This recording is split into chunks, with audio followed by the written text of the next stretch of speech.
우리 오늘 하나님의 말씀은요, 출애굽기 13장 1절에서 16절 말씀입니다. 교독합니다. 여러분이 한 절, 제가 한 절, 마지막 절을 함께 읽도록 하겠습니다. 여호와께서 모세에게 일러 이르시되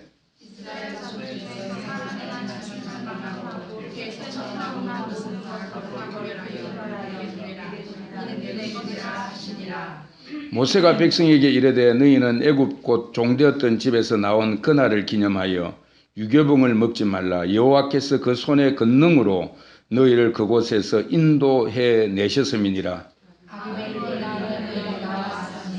여호와께서 너를 인도하여 가나안 사람과 헷 사람과 아모리 사람과 히위 사람과 여부스 사람의 땅 곧 내게 주시려고 내 조상들에게 맹세하신 바 젖과 꿀이 흐르는 땅에 이르게 하시거든 너는 이 달에 이 예식을 지켜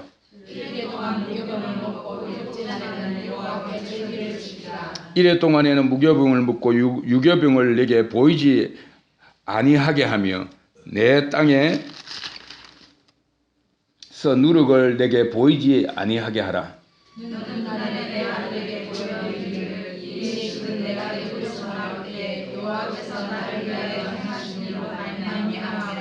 이것으로 내 손의 기호와 내 미간의 표를 삼고 여호와의 율법이 내 입에 있게 하라. 이는 여호와께서 강하신 손으로 너를 애굽에서 인도하여 내셨음이니 여호와께서 너와 내 조상에게 맹세하신 대로 너를 가나안 사람의 땅에 인도하시고 그 땅을 내게 주시거든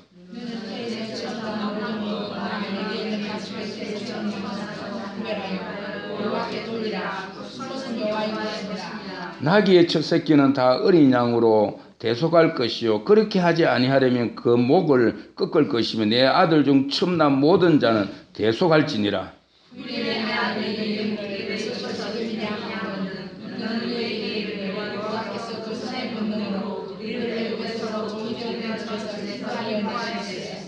그때에 바로가 완악하여 우리를 보내지 아니하며 여호와께서 애굽 나라 가운데 처음 난 모든 것은 사람의 장자로부터 가축의 처음 난 것까지 다 죽이셨으므로 태에서 처음 난 모든 수것은 내가 여호와께 제사를 드려서 내 아들 중에 모든 처음 난 자를 다 대속하리니 이것이 내 손의 기호와 내 미간의 표가 이는 여호와께서 그 손의 권능으로 우리를 애굽에서 인도하셨느니라. 아멘. 우리가 계속 하나님의 의에 대해서 우리가 지금 살펴보고 있습니다. 오늘은 하나님의 의와 하나님의 사랑에 대해서 오늘 살펴보겠습니다. 여러분 성경에는 많은 명령들이 있죠. 예를 들면 쉬지 말고 기도하라, 땅끝까지 복음을 전파하라, 또 죽도록 충성하라, 또 항상 기뻐하라, 내 보화를 하늘에 사두라 하는 여러 가지의 이런 어떤 명령들이 많이 있습니다. 그런데 그 중에서도 가장 우선적이고 첫째 되는 계명, 그리고 가장 큰 계명은 무엇이냐 하면은 여러분 마태복음 22장 37절 38절에 보면 예수님께서 말씀하시기를 예수께서 이르시되 내 마음을 다하고 목숨을 다하고 뜻을 다하여 주 너희 하나님을 사랑하라 하셨으니 이것이 크고 첫째 되는 계명이요라고 말씀합니다.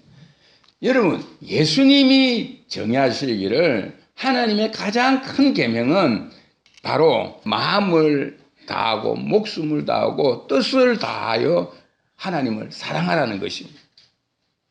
이것은 예수님이 직접 이렇게 말씀하신 것이거든요. 그래서 성경에 나오는 모든 명령 중에 가장 우선적이고 가장 첫째 되는 명령은 우리의 전 존재로 하나님을 사랑하는 것. 그러면 우리의 전 존재로 하나님을 사랑하는 것이야말로 하나님께서 우리를 창조하시고 우리를 구속하신 가장 근본적인 이유라는 것이거든요. 또한 그것은 우리가 하나님을 위해서 하는 모든 일의 배후에 있는 가장 근본적인 동기가 되어야 된다는 것입니다. 그러므로 하나님은 하나님을 사랑하는 것이 우리의 삶과 사역의 가장 우선적이고 가장 큰 목표가 되어야 합니다. 하나님을 사랑하는 데 있어서 여러분 중요한 것은요, 하나님을 사랑하는 것이 무엇을 의미하느냐는 것이거든요. 그렇다면은 그 성경이 말하는 하나님을 사랑하는 것은 무엇을 의미하느냐 하면은 성경에서 하나님을 사랑하는 것은 인격체이신 하나님을 전 존재로 사랑하는 것을 말합니다. 우리가 하나님을 전 존재로 사랑한다는 것은 인격체인 하나님이 우리의 유일한 구세주와 유일한 주인과 또 우리의 생명이 되시는 것을 말하는 것입니다. 그러므로 우리가 하나님을 사랑하는 것이 우리의 참된 신앙이라는 거죠. 그러나 우리가 하나님을 사랑해야만 하는 진정한 이유 혹은 진정한 이 출발점을 알아야 우리가 하나님을 전 존재로 사랑할 수 있는 거예요. 그래서 그 원인을 우리가 하나님만을 사랑해야 되는 그 원인을, 그 이유를, 그 출발점을 구원의 과정을 통해서 오늘 우리가 읽었던 출애굽기 13장 1절에 16절의 그 말씀을 통해 우리가 살펴보고자 하는 것입니다.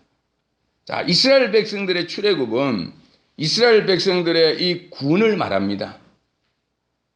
이것은 신구약 이 전체 하나님의 백성들의 그 구원의 길을 제시하고 있는 것을 우리는 봐야 합니다. 그래서 출애굽기 13장 1절에서 16절의 말씀을 통해서 하나님의 의로 하나님을 사랑해야만 하는 근거를, 그 출발점을 우리가 알아야 하나님을 전 존재로 사랑할 수 있는 것입니다. 우리가 늘 이제 고민이 되어지는 것은 뭐냐면은, 자, 하나님을 사랑하는 것이 우리의 신앙의 참된 신앙입니다. 하나님을 사랑해야 됩니다. 할 때 그 이유를 우리가 모르고 그 원인을 모르고 그 근거를 우리가 모르면 하나님을 사랑해야 된다는 것이 우리의 삶의 실제가 되기가 굉장히 힘들다는 이야기. 그래서 왜 우리가 하나님만을 사랑해야 되느냐? 하나님을 전 존재로 사랑해야 될 근본적인 이유나 근거나 출발점이 어디에 있느냐를 우리가 먼저 살펴야 우리가 진정한 하나님과의 사랑의 교제가 가능한 것을 발견할 수 있는 것이거든요. 그것을 우리는 어디서 발견해? 구원의 영역에서 발견해야 이게 진정한 하나님을 사랑하는 길이 우리 가운데 열려질 수 있는 거죠. 여러분, 그렇게 생각이 안 듭니까?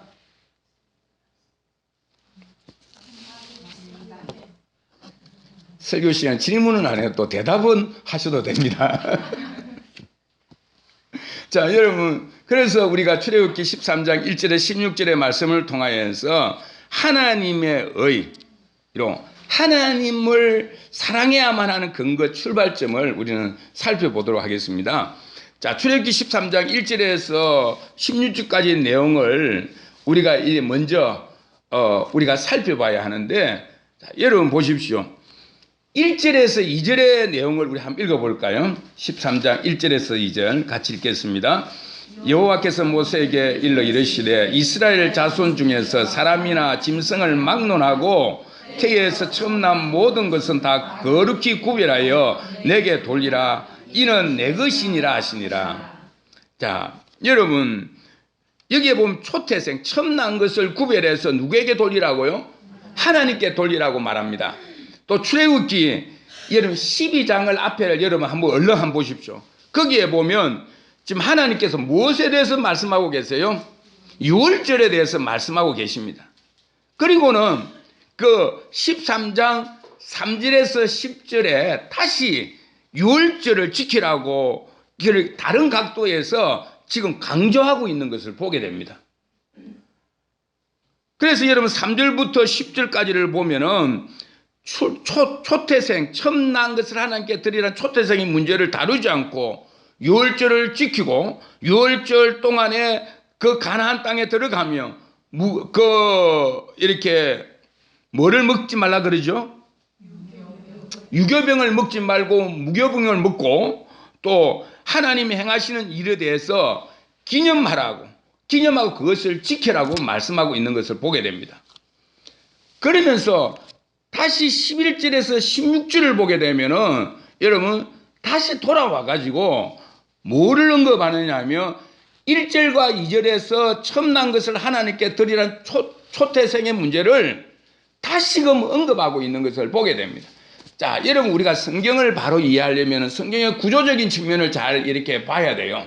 그 전체를 다시 정리하게 되면 1절과 2절 첫 부분에서는 처음 난 것을 구별해 하나님께 드리라, 초태생의 것을 하나님께 드리라고 말하고, 중간 부분인 3절에서 10절까지 유월절을 지키라고 이야기를 하고 있고, 그리고 또 11절에서 16절까지는 초태생, 처음 난 것을 구별해서 하나님의 것으로 돌리라고 말씀하고 있는 것을 보게 됩니다.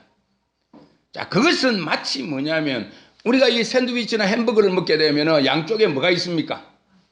빵이 두 개가 있어가지고 중간에 고기를 넣어가 먹잖아요. 이게 딱 성경을 이런 구조로 보면 돼요. 양쪽의 빵 사이에 고기가 들어있는데 이 고기가 뭐냐면 유월절을 지키라고 하는 그 내용이라고 생각합니다. 마지막 거는 뭡니까? 양쪽의 빵은 뭐예요? 구조가 1절에서 2절 또 11절에서 16절까지는 뭐를 지켜야, 처음 난 것을 하나님께 드리라고 말하는 그 내용 속에 유월절을 지키라는 내용이 딱 중간에 들어있는 거예요. 그러니까 3절에서 10절까지의 내용.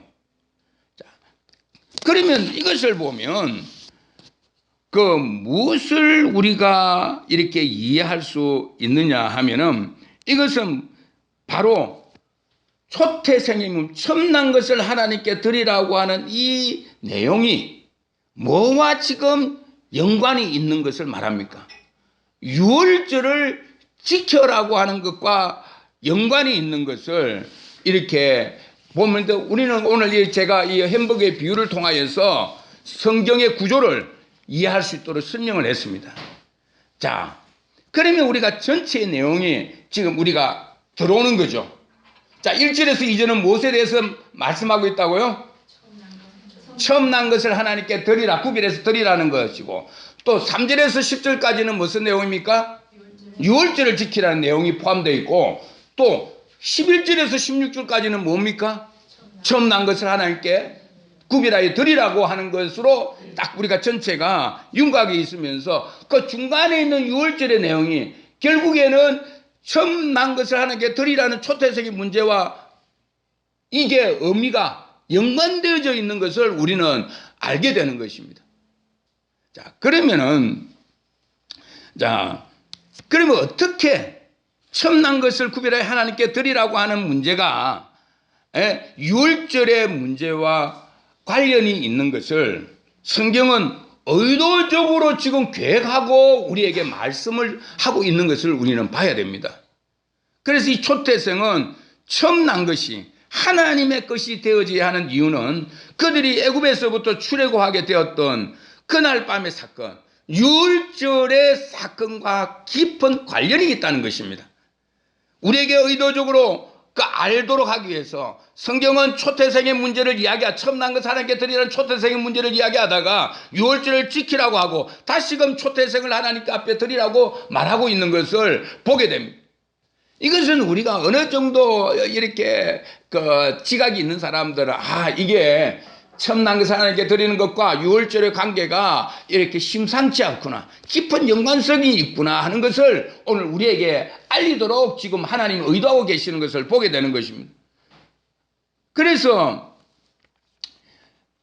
우리는 이 초태생, 처음 난 것을 하나님께 돌리고 하나님의 것으로 바치는 이유는 바로 우리가 유월절을 지켜야 되는 이유와 구별되어지지 않고 있다는 이야기입니다.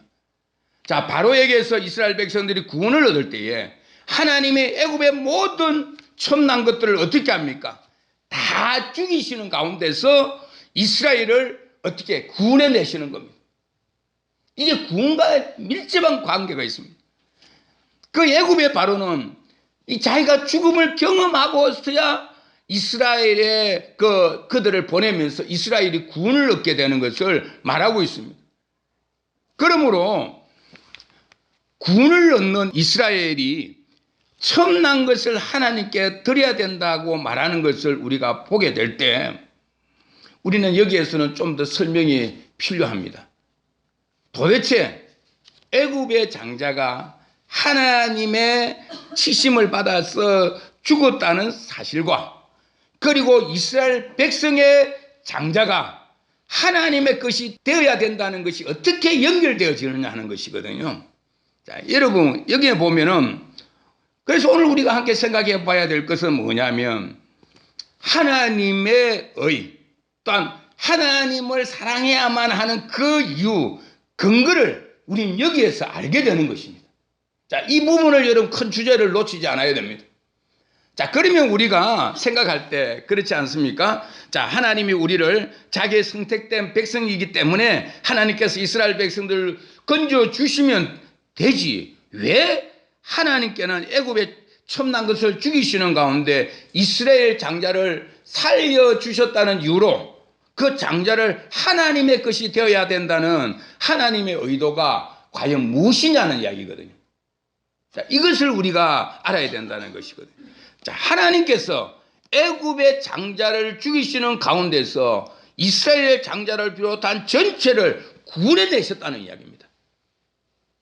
그럼에도 불구하고 장자를 구별한다고 했을 때 그것이 의도하는 목표가 무엇이냐는 이야기거든요.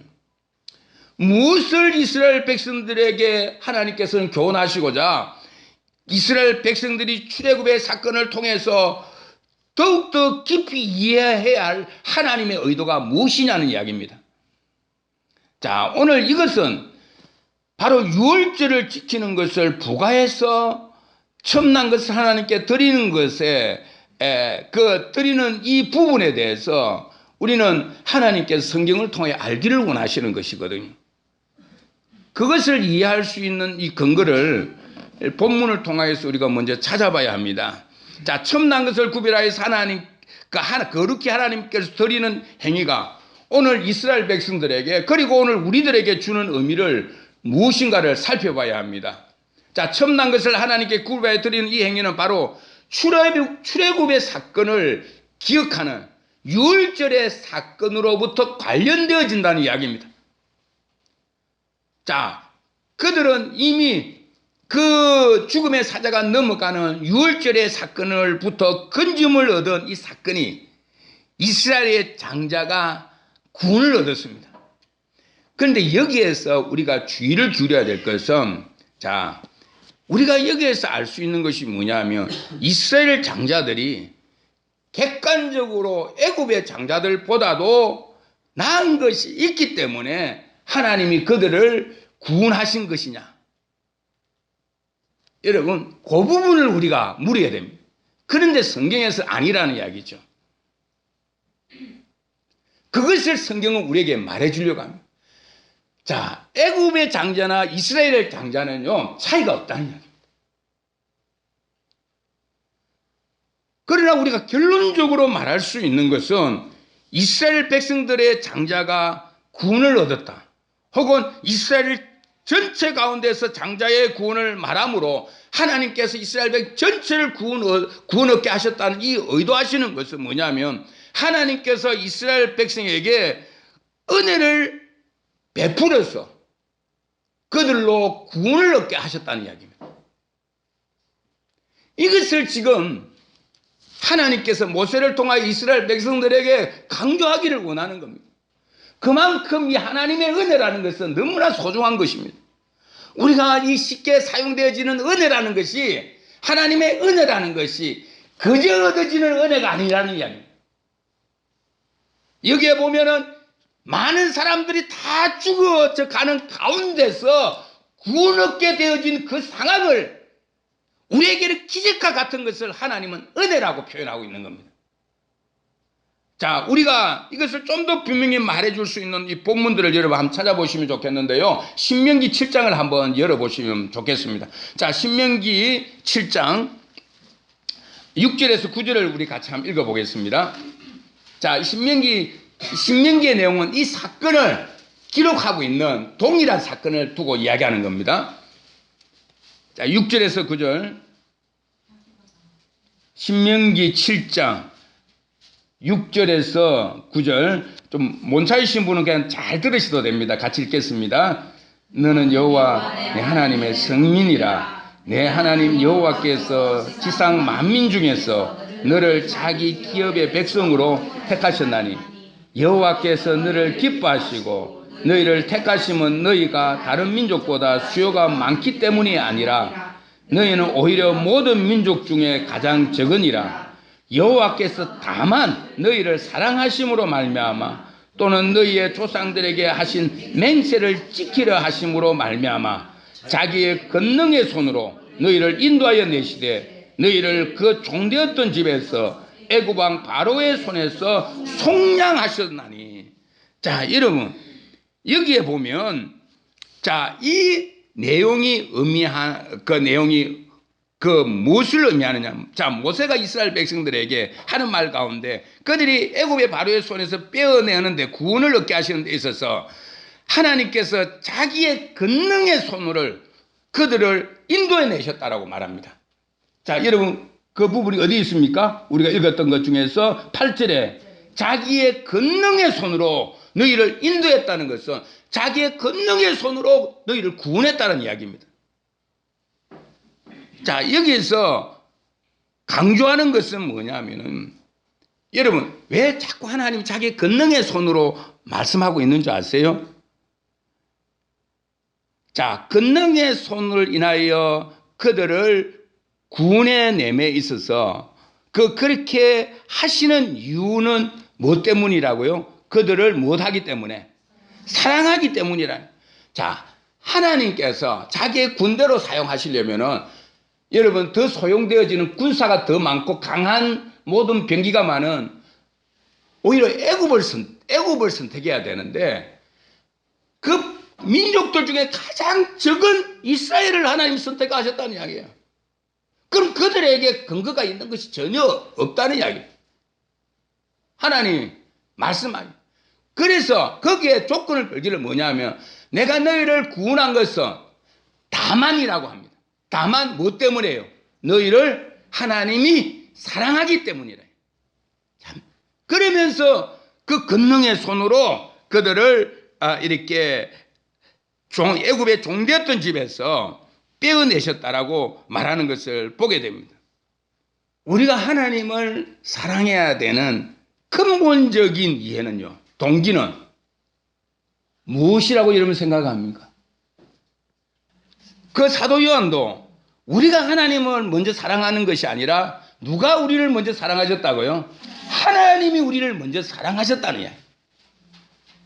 그래서 우리가 진정한 하나님과의 친밀한 교제 가운데 들어가려면 헨리 블랙카이 목사님 뭐라고 말씀합니까?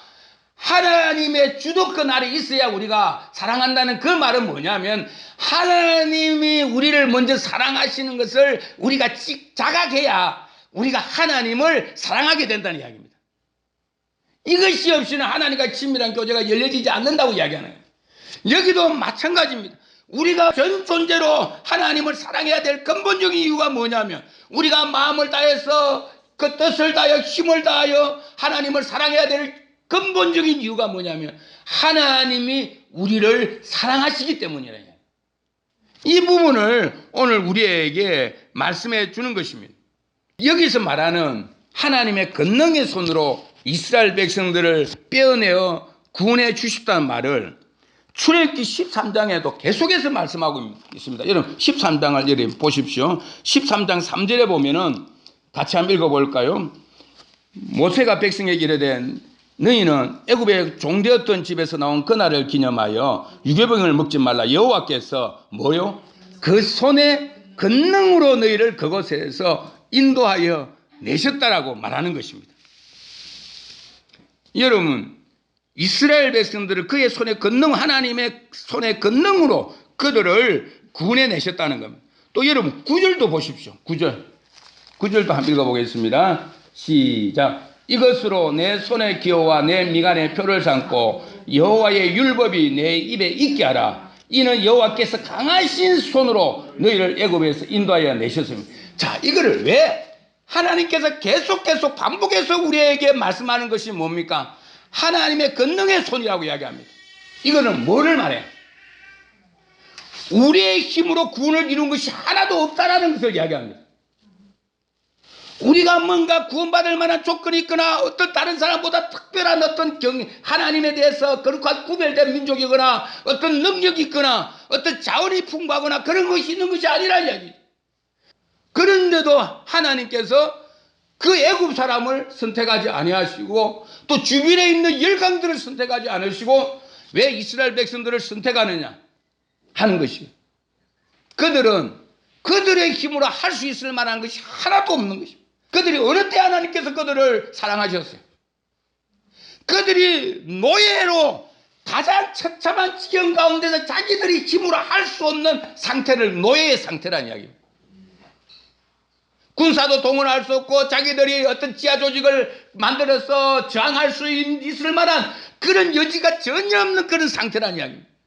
예부의 힘이 가해 오지 아니하고는 그들 스스로의 힘으로 그들이 구원받을 수 있는 상황은 아무것도 없는 노예의 상태에서 하나님께서 그들을 구원해내신 것을 표현할 때 그들의 힘은 하나도 없고 구원 얻을 만한 근거라든지 조건이라든지 어떤 가치가 하나도 없는 순수한 하나님의 힘으로 하나님의 권능의 손으로만이 그들을 구원해내셨다는 이야기입니다. 이게 바로 뭐냐 하면 그들이 구원해낸 것은 오로지 하나님의 의밖에 없다는 이야기. 여러분, 우리가 이스라엘 백성들이 구원 얻는 이 상황이나 오늘 우리가 구원 얻는 이 상황은 우리가 다른 사람보다도 빼어나게 잘하거나 공부를 잘한 명예가 있거나 어떤 족보가 좋은 혈통을 가지거나 그런 것이 아니라 이야기죠. 뭡니까? 오로지 누구의 공로만이 우리에게 구원의 근거가 됩니까? 십자가의 공로만이, 하나님의 사랑과 예수님의 은혜만이 우리의 유일한 구원의 근거가 되어진다는 것을 표현하고 있는 것과 마찬가지로 이들에게 하나님의 은혜라는 것이 하나님의 권능의 손이라는 이야기. 권능의 손이 이들에게서는 우리에게는 십자가와 같은 것입니다. 오로지 그분만을 의지하여 구원 얻을 수 있는 이 부분인데 어떻게 하나님의 권능의 손으로 그를 구원하셨느냐 하면 그 원인이 다만 너희를 사랑하기 때문에. 그래서 하나님의 의는 하나님의 사랑과 함께 간다는 것을 여러분 아셔야 합니다. 그래서 하나님을 사랑하는 사람은 자기의 어떠함을 의지하는 것이 아니라 철저하게 누구만을 의지해야 된다고요? 하나님 그분의 권능, 그분의 은혜만을 의지할 때만이 진정한 구원이 이루어진다는 거예요. 우리에게 어떠한 선한 어떤 그 행위라든지 노력이라든지 어떤 도덕적인 그런 어떤 높은 수준을 요구하는 것이 아니라 우리가 구원 얻는 것은 어떻게 구원을 얻는다고요? 오로지 하나님의 의가 되시는 십자가에서 나타난 하나님의 사랑과 그 예수님의 은혜만이 오늘 우리에게 유일한 뭐가 된다고요? 공로가 된다니. 의가 되어질 때만이 그 사람이 구원을 얻게 되어진다는 것이 여기에서 말하는 똑같은 그런 어떤 구원의 역사들을 이야기합니다.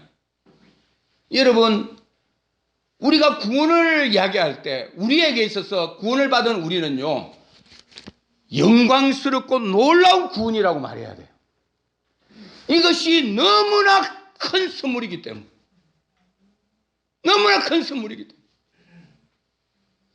이것이 큰 선물이라고 말하는 영광스러운 구원이라고 말하는 것이 하나님의 권능의 손으로 우리를 사랑하게 하시기 때문에 우리를 권능의 손으로 우리를 구원하셨다는 이 사실이 오늘 우리에게 놀라운 구원이 된다. 영광스러운 구원이라고 우리는 표현할 수밖에 없다는 이야기입니다. 그래서 우리가 이것을 보면 이스라엘의 구원에 있어서 어떠한 근거도 없다는 것을 하나님의 권능의 손으로만 너희를 구원했다는 이야기. 그럼 거기는 이스라엘 백성들이 공로가 있습니까? 없습니까? 그들의 의는 전혀 없다는 이야기입니다. 이것이 신약이나 구약이나 어느 때든지 동일한 하나님의 그 역사 방침입니다. 이스라엘 백성들의 자기의 공로가 아닌 하나님의 의인 그분의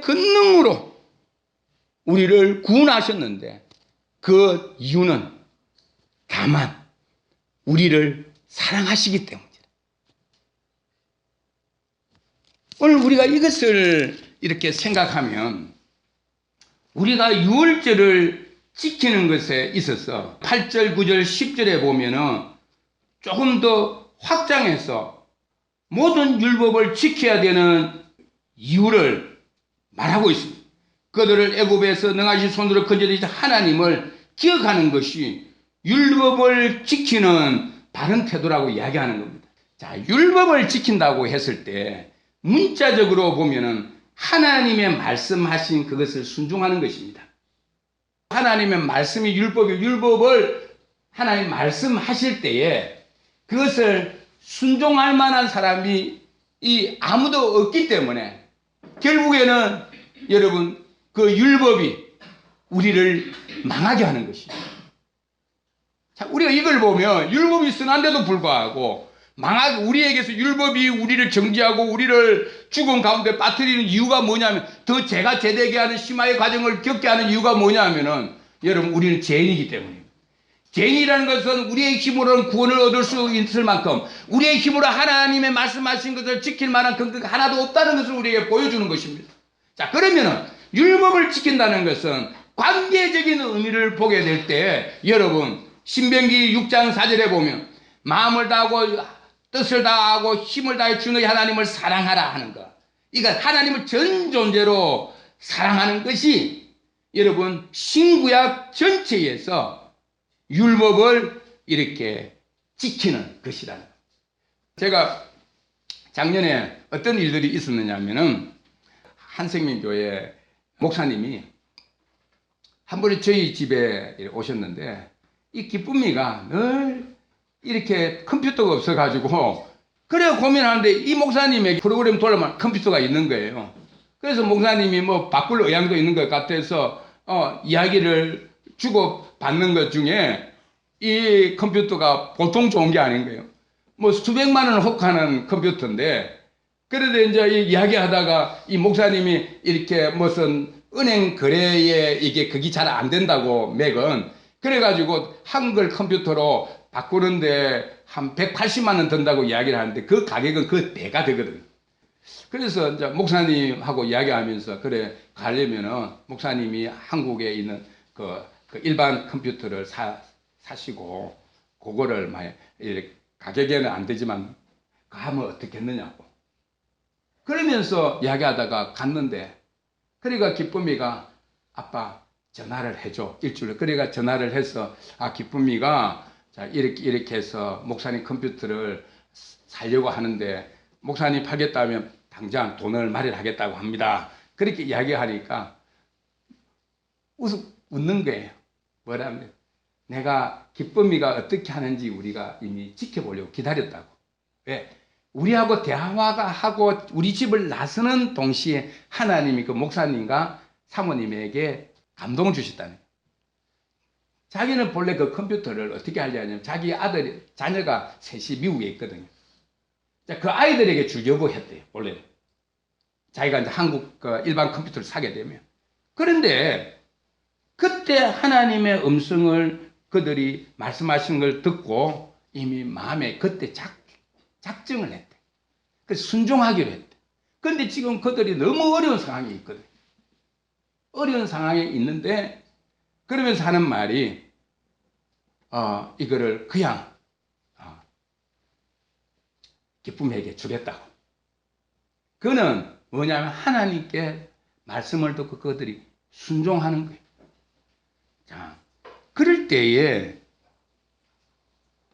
그 상황을 제가 보면서 이들이 하나님의 말씀을 순종한다는 것이 다른 말로 표현하면은 하나님을 사랑하는 것이라는 것이요. 내한테 열심히 그러면서 이제 조건을 우리가 어려운 부분이니까 좀 기도해달라는 그 부탁만 딱 하더라고.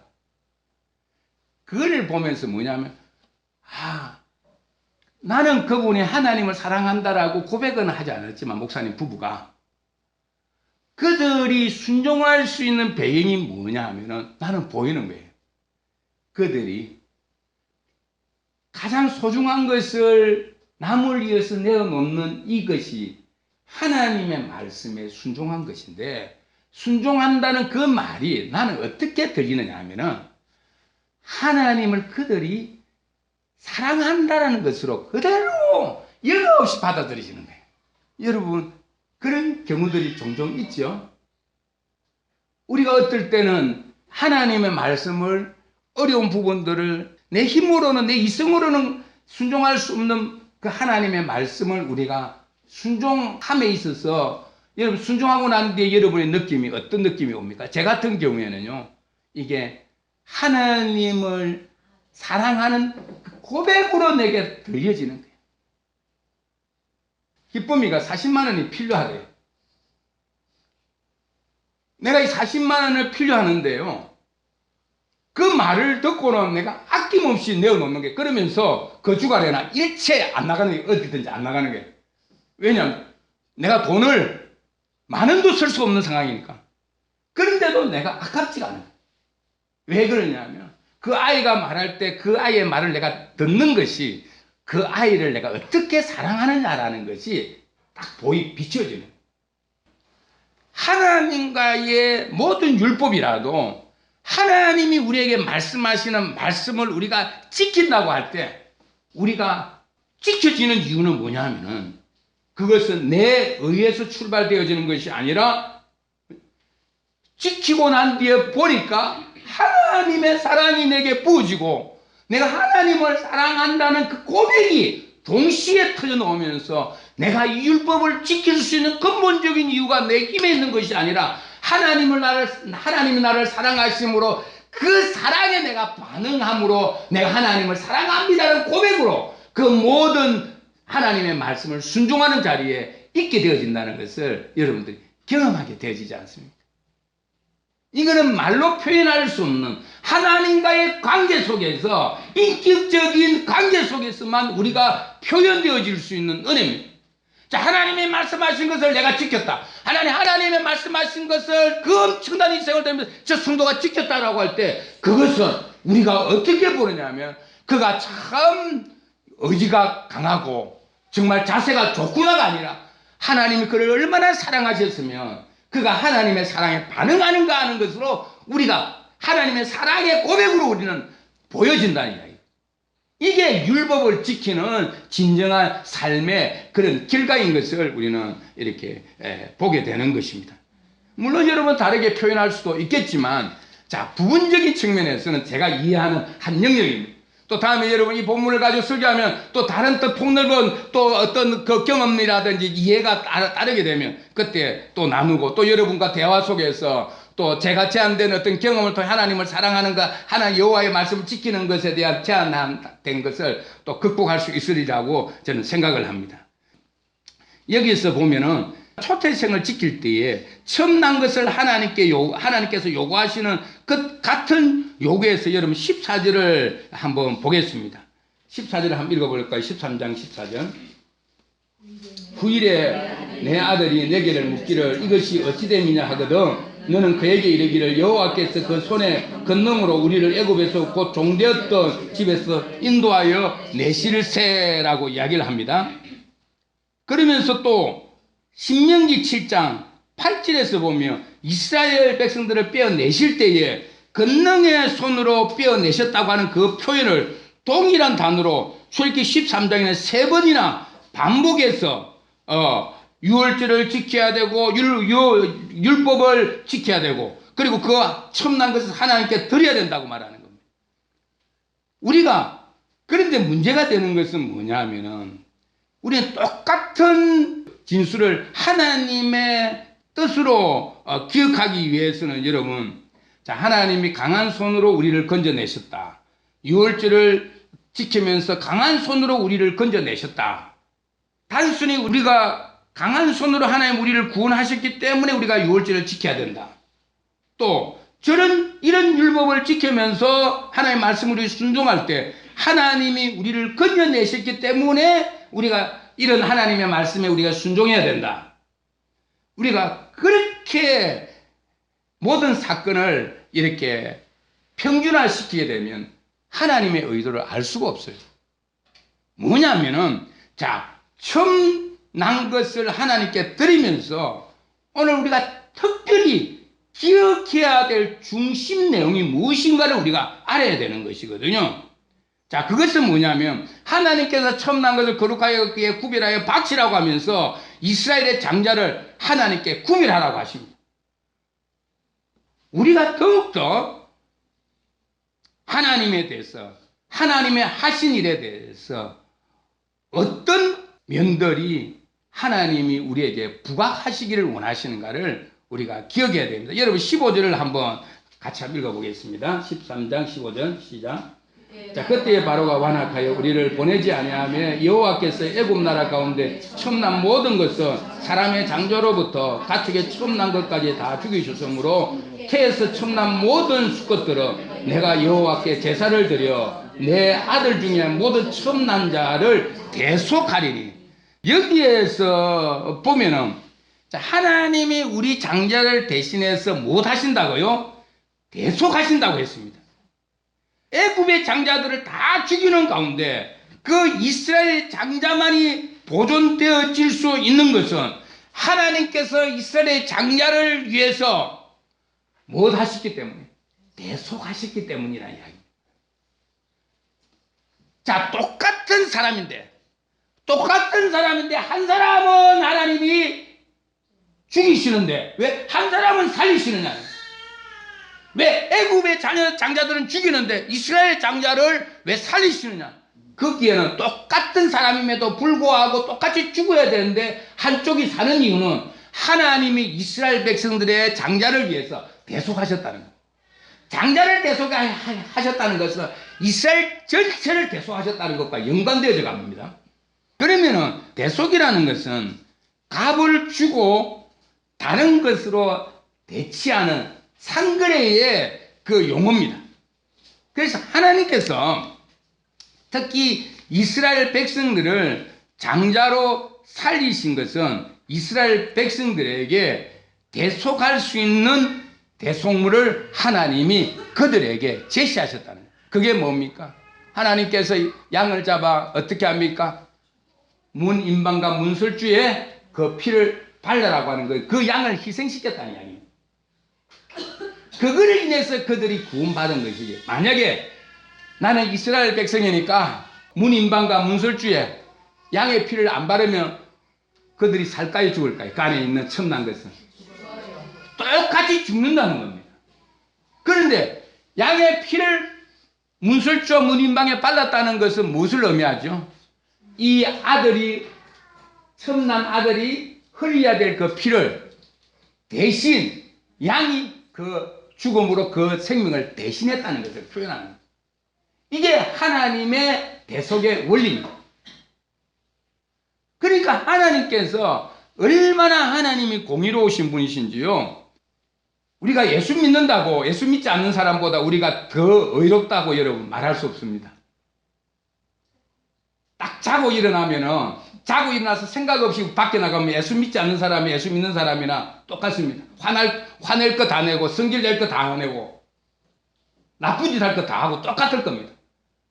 단지 우리가 우리의 지성이라든지 어떤 그 영적인 영향력이 남아있기 때문에 우리가 속에는 똑같이 죄를 범하고 싶은데도 행동을 안 나올 뿐이지, 또 다른 사람에게 들키지 않았을 뿐이지 우리 똑같습니다.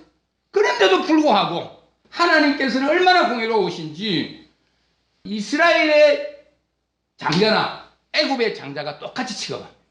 그런데 하나 다른 것은 이스라엘 백성을 위하여 똑같은 인간이고 마땅히 죽을 인간이지만 대신 뭐를 했다고요? 그들을 위하여 대속하셨다. 희생제물로 그들의 생명을 대신함으로 그들을 구원하셨다는 것을 이렇게 보여주는 것이거든요.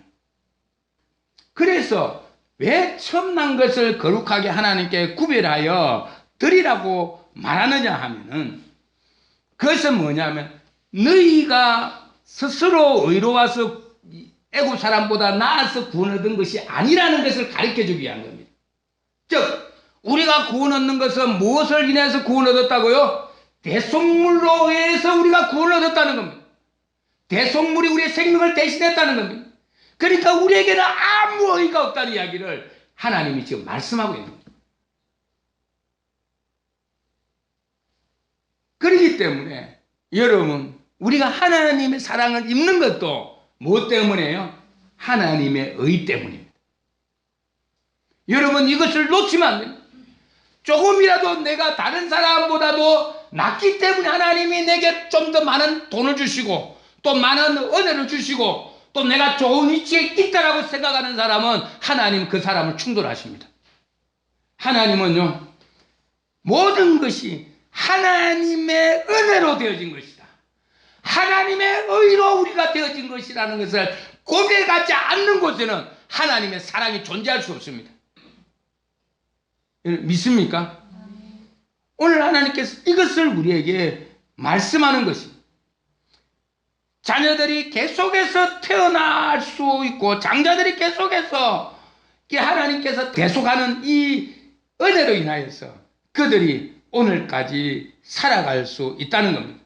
그래서 이 대속의 사건을 통하여서 신명기 7장 8절에 여호와께서 다만 너희를 사랑하심을 인하여 또한 너희 열조의 맹세 지키라 하심을 인하여 자기의 권능의 손으로, 여러분 여기 잘 본문 보십시오. 7장 8절에 보면 신명기 너희 열조에게 하신 맹세를 지키라 하심을 인하여 하면서 연결하는 동격을 씁니다. 뒤에 뭡니까? 자기의 권능의 손으로 너희를 인도해냈다, 구원해냈다.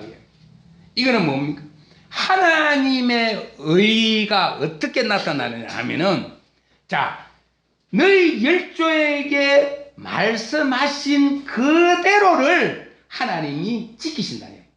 자, 너희가 지금 가난을 얻을 수 있고 구원 얻을만 해서 너희를 구원하는 것이 아니라는 이야기를 하는 겁니다. 그럼 뭐 때문에? 너희 조상이 약속한 것, 그것 때문에 너희들을 지금 하나님이 너희들 하나님 크신 권능의 손으로 구원하는 것이지 너희에게 어떤 것도 없다. 조상들과 약속하신 건 누가 말씀하신 것이죠? 하나님이 말씀하신 것이다. 그래서 여러분, 하나님의 말씀만 의지하는 것이 하나님의 의를 의지하는 겁니다. 이게 하나님의 신실하심은 하나님 말씀하신 것을 지키는 거잖아요. 이걸 우리는 하나님의 선이라고 이야기합니다. 이 선은 어디에서 나오냐면 우리에게 근거가 있는 거죠. 하나님이 말씀하신 그분이 말씀하셨기 때문에 그 권능으로 우리에게 구원을 하시는 것이지 우리에게 근거가 있는 것은 아니라는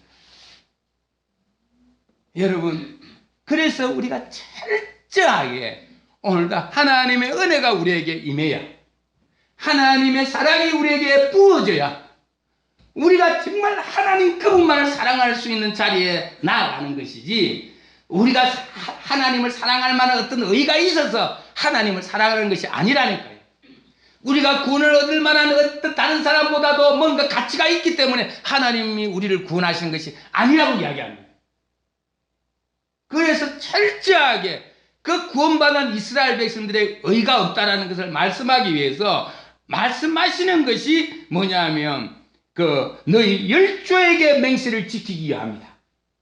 그래서 하나님의 권능의 손으로 너희를 구원해냈다, 그렇게 말하는 거죠.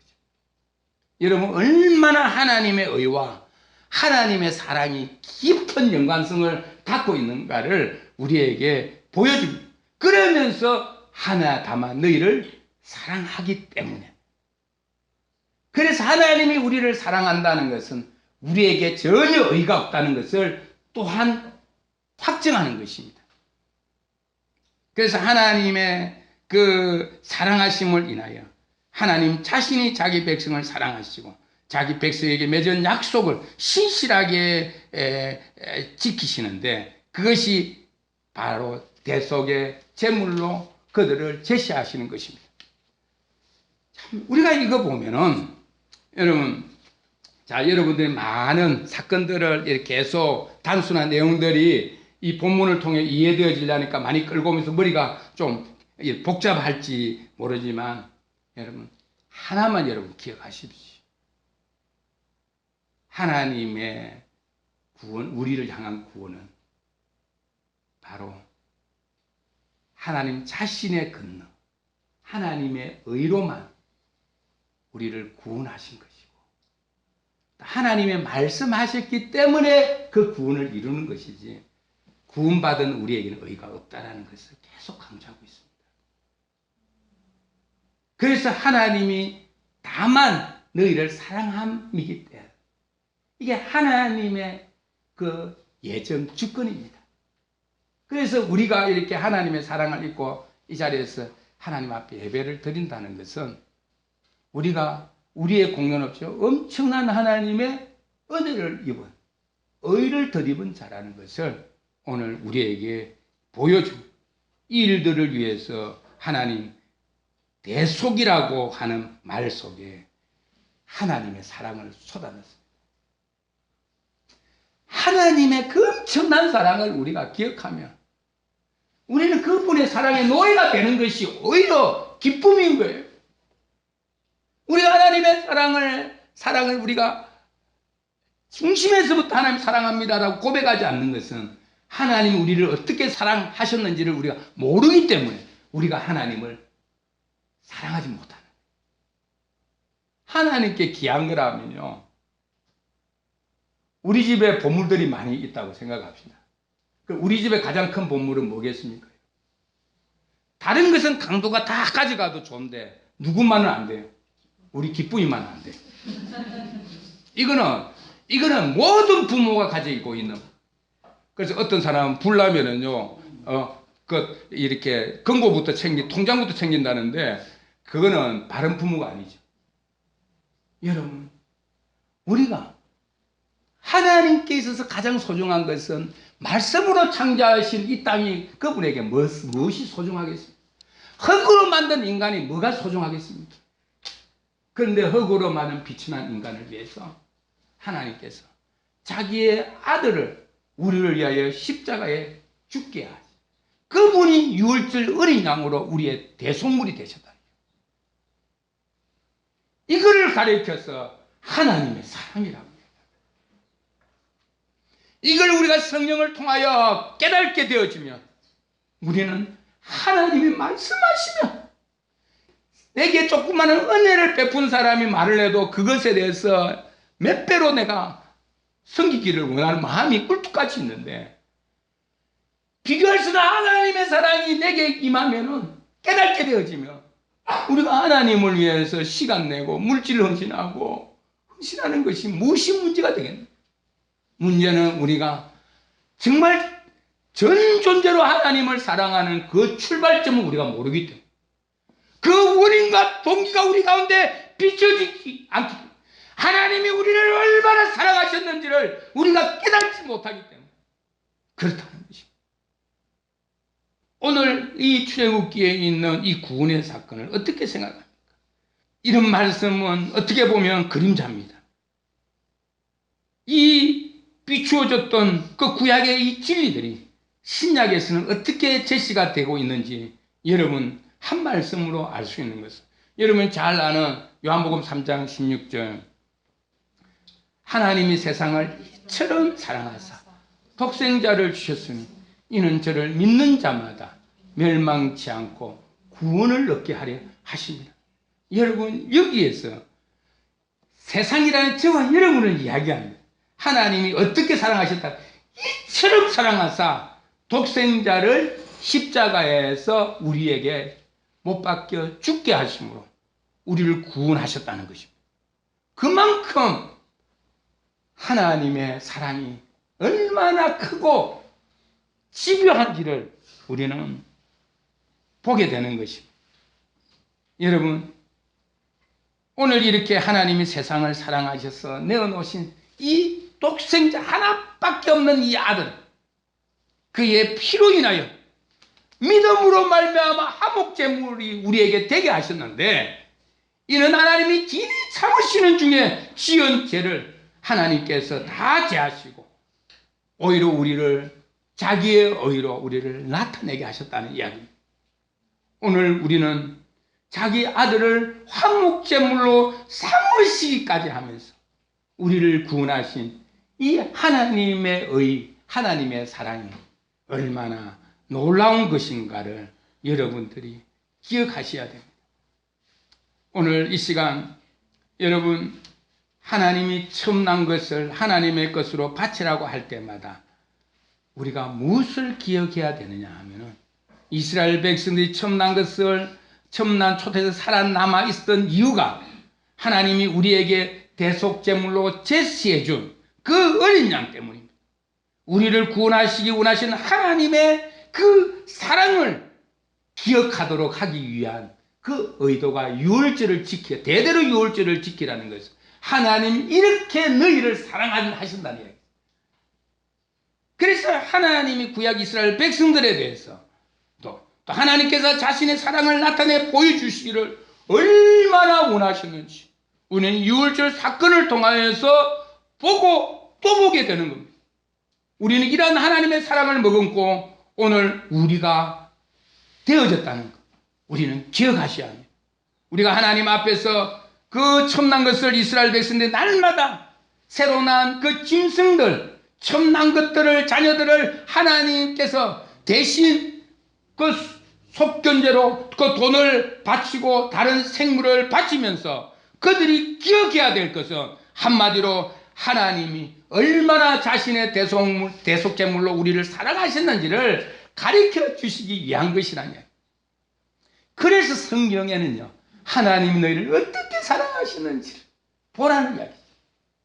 이게 전 신구약 성경의 메시지입니다. 하나님께서 예수 그리스도를 우리를 위하여 보내시고 우리를 위하여 대속제물로 삼으신 것은 우리를 사랑하셨다는 것을 거듭거듭 말씀하고 있는 것을 이렇게 보게 됩니다. 오늘 우리가 이 말씀을 이렇게 기억하면서 오늘 우리가 함께 좀 기도했으면 좋겠습니다. 우리가 너무 하나님의 사랑을 너무 피상적으로 또 너무나 하나님 가볍게 여겼던 그 부분들을 좀 우리가 회개하면서 그 오늘 주님 소망을 부끄럽지 아니하며 우리에게 이미 주신 성령으로 말미암아 하나님의 사랑이 우리에게 부어져서 하나님의 이 큰 사랑을 알아 우리의 전 존재로 하나님을 사랑하는 자리에 있게 해달라고 우리 함께 기도했으면 좋겠습니다.